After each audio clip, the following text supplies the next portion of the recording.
नमस्कार। मैं प्रभात रंजन दीन। एक खबर पर आप सबकी निगाह गई होगी।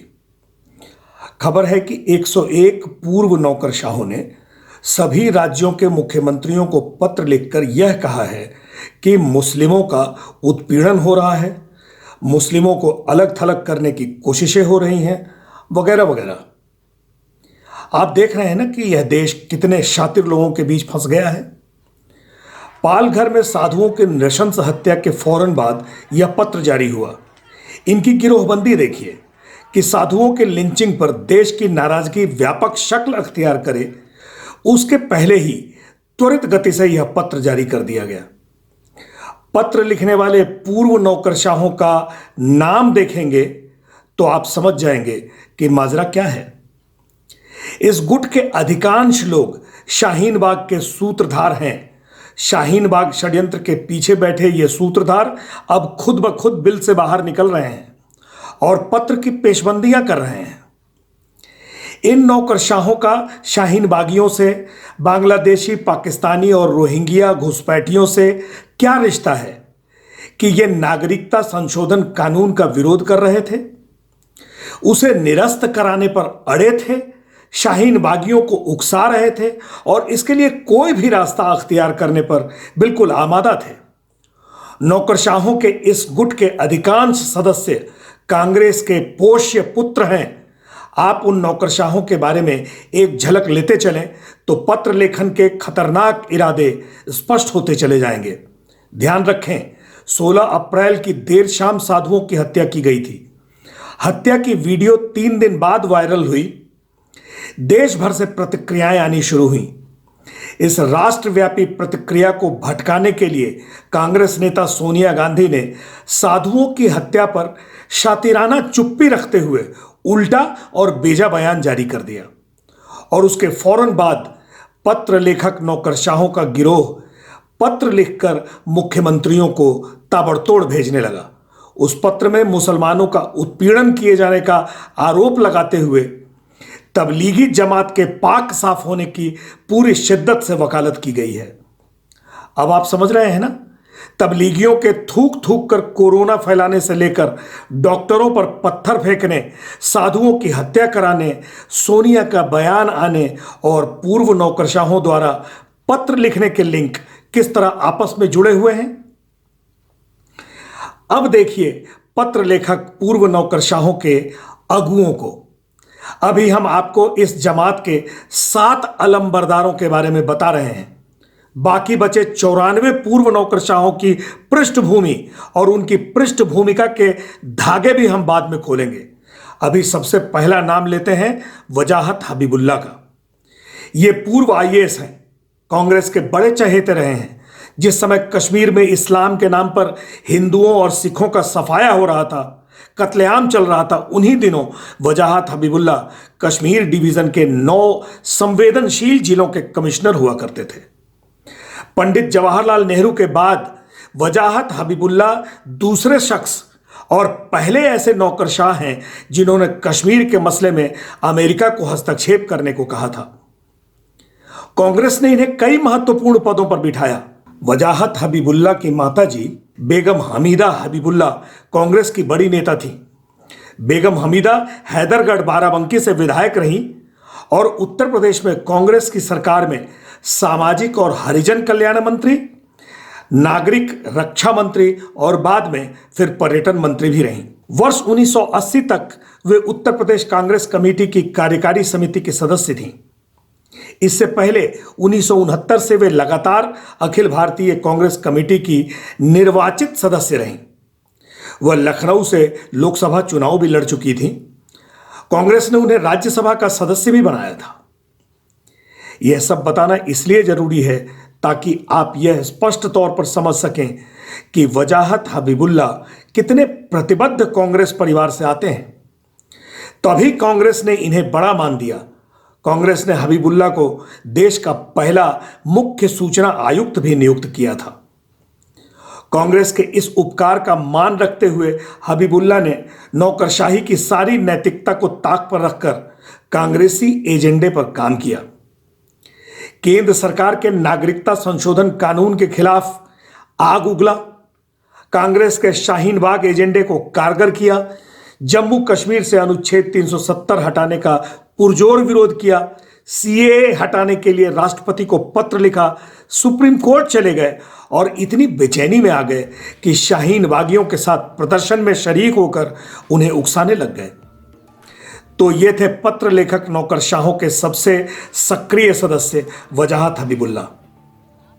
अब दूसरे व्यक्तित्व से मिलिए, ये हैं अमरजीत सिंह दुलत। सत्ता गलियारे में ये एस दुलत के नाम से विख्यात भी हैं और कुख्यात भी हैं। एस दुलत वर्ष 99 से वर्ष 2000 तक रिसर्च एंड एनालिसिस विंग यानी रॉ के प्रमुख थे। आप जानते ही हैं कि रॉ बॉर्डर पार की यानी विदेश से खुफिया सूचनाएं लाने की एजेंसी है। एस दुलत के कार्यकाल में बॉर्डर पार से अभिसूचना प्राप्त करने का हाल यह था कि पाकिस्तानी सैनिकों ने भारतीय सीमा में घुसकर करगिल की विभिन्न पहाड़ियों पर बाकायदा अपना बंकर बनाकर कब्जा कर लिया था। लेकिन रॉ को पता ही नहीं चला। दुश्मन सीमा पार से घुसता चला आ रहा था और दुलत के नेतृत्व में खुफिया एजेंसी रॉ सो रही थी। नतीजा क्या हुआ कि अपना ही घर दुश्मन के कब्जे से छुड़ाने के लिए पाकिस्तान के साथ करीब 3 महीने तक युद्ध लड़ना पड़ा। 527 फौजियों की शहादतें देनी पड़ी, हजारों जख्मी हुए, तब हम अपना घर खाली करा पाए। दुलत को इसका पुरस्कार मिला और वे वर्ष 2000 से 2004 तक प्रधानमंत्री के कश्मीर मसलों के सलाहकार रहे। भारतीय खुफिया एजेंसी रॉ के पूर्व चीफ एस दुलत पाकिस्तानी खुफिया एजेंसी के चीफ रहे असद दुर्रानी के साथ मिलकर किताब लिख रहे थे। 2018 में किताब उनकी बाजार में आई, द स्पाई क्रॉनिकल्स रॉ ISI and the illusion of peace. तो आप समझ गए कि दुश्मन देश के खुफिया प्रमुख के साथ गहरा समझदार संबंध रखने वाले एस दुलत ने सीएए का विरोध क्यों किया और उसे खारिज करने के लिए राष्ट्रपति को पत्र क्यों लिखा। इसमें आश्चर्य कैसा। यह भी बता दूं कि पुलवामा घटना के बाद जब भारतीय सेना ने बालाकोट ऑपरेशन किया, तब इन्हीं दुलत साहब ने इस वायुसैन्य कार्रवाई के लिए मोदी सरकार को खूब दुलत्ती लगाई, लताड़ा और बालाकोट स्ट्राइक के खिलाफ तीखे बयान जारी किए। कांग्रेस एजेंडे पर काम करने वाले पूर्व नौकरशाहों की टोली का तीसरा नाम है पूर्व IPS Julio Francis Ribeiro. Ribeiro भी कांग्रेस के अत्यंत चहेते रहे हैं। ईसाई होने के नाते भी सोनिया गांधी रिबेरो को काफी मानती रही हैं। इन्हें पूर्व प्रधानमंत्री इंदिरा गांधी से लेकर राजीव गांधी तक का स्नेह और समर्थन मिला। इंदिरा गांधी ने उन्हें पंजाब का पुलिस प्रमुख बनाकर सिख आतंकियों को कुचलने के लिए पंजाब भेजा था।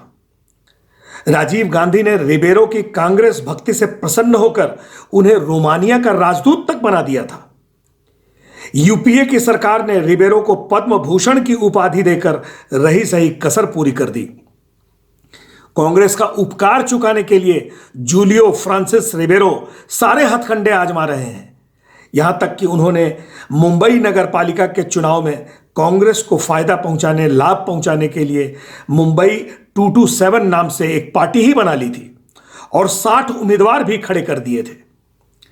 रिबेरो में कांग्रेस के प्रति स्वामी भक्ति इतनी ठाठे मारती है कि 2014 में मोदी के प्रधानमंत्री बनते ही रिबेरो की ईसाइयत अचानक जागृत हो उठी और उन्होंने बड़े फ्रस्ट्रेटेड भाव से बयान जारी करना शुरू किया कि वे अपने ही देश में बिल्कुल अकेले पड़ गए हैं। दिग्विजय जैसे कांग्रेस के कई चाटुकार नेताओं ने रिबेरो के इस बयान को खूब फैलाया और खूब चमकाया। इससे उत्साहित होकर वरिष्ठ नौकरशाह रिबेरो ने निकृष्ट बयान दिया कि मोदी की चुनावी जीत एक विपत्ति है जिसे किसी भी कीमत पर दोबारा नहीं होने देना चाहिए। पत्र लेखक पूर्व नौकरशाह जमात के चौथे सदस्य हैं नजीब जंग। दिल्ली के मुख्यमंत्री अरविंद केजरीवाल से नजीब जंग की अजीब जंग की कथाएं आप पहले से जानते हैं। नजीब जंग भी कांग्रेस के बड़े अंतरंग रहे हैं। कांग्रेस कालीन केंद्र सरकार में विभिन्न पदों पर सुशोभित रहे। तत्कालीन रेल मंत्री माधवराव सिंधिया के भी निजी सचिव रहे। नाम से जंग, लेकिन इनकी कलाकारी देखकर आप हो जाएंगे दंग। ये वर्ष 1994 से 1999 तक पेट्रोलियम एवं प्राकृतिक गैस मंत्रालय के संयुक्त सचिव थे। पन्ना मुक्ता ऑयल फील्ड को ओएनजीसी से अलग कर उसे प्राइवेटाइज कराने में जंग ने अहम भूमिका अदा की। यह ऑयल फील्ड रिलायंस, ओएनजीसी और ब्रिटिश गैस की साझेदारी में चली गई। जंग ने 1999 में अचानक नौकरी छोड़ दी। स्वाभाविक था, उन्हें रिलायंस के ऑब्जर्वर रिसर्च फाउंडेशन में डायरेक्टर बना दिया गया। इसके बाद जंग कांग्रेस उपकृत कई पदों पर आसीन रहे। वर्ष 2013 में कांग्रेस की कृपा से ही दिल्ली के लेफ्टिनेंट गवर्नर बना दिए गए। इसके बाद का हाल आप सब जानते ही हैं। दिल्ली के उपराज्यपाल पद से हटने के बाद जंग कांग्रेसी एजेंडे के लिए खुलकर काम करने लगे। इसमें शाहीन बागियों का समर्थन और सीएए का विरोध सबसे अव्वल था। पत्र लेखन की कई वारदातें इसी एजेंडा गिरी का उदाहरण है। शहाबुद्दीन याकूब कुरैशी का नाम तो सुना ही होगा आपने। वही पूर्व मुख्य चुनाव आयुक्त एसवाई कुरैशी पूरी जिंदगी तमाम ऊंचे पदों पर मौज कर लेने के बाद आज अचानक कुरैशी मुसलमान हो गए। कांग्रेस के कार्यकाल तक कुरैशी का मानसिक संतुलन बिल्कुल ठीक रहा। हां, इस बीच निजी जीवन में अपनी पत्नी से तलाक लेकर नेपाल की चुनाव आयुक्त ईला शर्मा से प्यार मोहब्बत करने और विवाह रचाने तक की खबरें जरूर आईं। मोदी का कार्यकाल आते ही कुरैशी डिरेल होने लगे, चुनाव प्रणाली पर भी सवाल उठाने लगे। तब चुनाव आयोग ने कुरैशी को आईना दिखाया कि किस तरह कुरैशी ने अपने कार्यकाल में ममता बनर्जी से लेकर केरल और तमाम भाजपा विरोधी राज्यों को चुनाव आचार संहिता का उल्लंघन करने के लिए पूरी छूट दे रखी थी। चुनाव आयोग ने कुरैशी के कार्यकाल के 9 ऐसे मामले सामने रखे जो चुनाव आचार संहिता उल्लंघन के गंभीर मामले हैं, लेकिन कुरैशी ने उन मामलों को ठंडे बस्ते में रख दिया था। नरेंद्र मोदी के प्रधानमंत्री बनने से कुरैशी इतने आहत हैं कि उन्होंने ट्वीट के जरिए अल्लाह से यह दुआ मांगनी शुरू कर दी कि मोदी को कोरोना हो जाए। कुरैशी ने बाद में माफी मांगी, लेकिन अपनी भावनाओं का इजहार तो वे कर ही गए। शाहीन बाग सूत्रधारों में कुरैशी भी एक प्रमुख नाम रहा है। अब आइए पूर्व नौकरशाह हर्ष मंदर पर। कांग्रेस का प्रिय नौकरशाह हर्ष मंदर आईएएस की नौकरी छोड़कर एनजीओवादी सोशल एक्टिविस्ट बन गया और विदेशी फंडिंग से अनाप शनाप धन कमाया। एक्शन एड इंडिया जैसे धन संपन्न एनजीओ का कंट्री डायरेक्टर रहा और कांग्रेस का एजेंडा चलाता रहा। सोनिया गांधी ने वर्ष 2010 में हर्ष मंदर को राष्ट्रीय सलाहकार परिषद यानी नेशनल एडवाइजरी काउंसिल का अध्यक्ष बना दिया था। कांग्रेस सरकार ने हर्ष मंदर को देश की कई महत्वपूर्ण नीतियों का निर्धारण करने वाली कमेटियों का संयोजक भी बना रखा था। शाहीन बाग के सूत्रधारों में हर्ष मंदर का नाम प्रमुख है।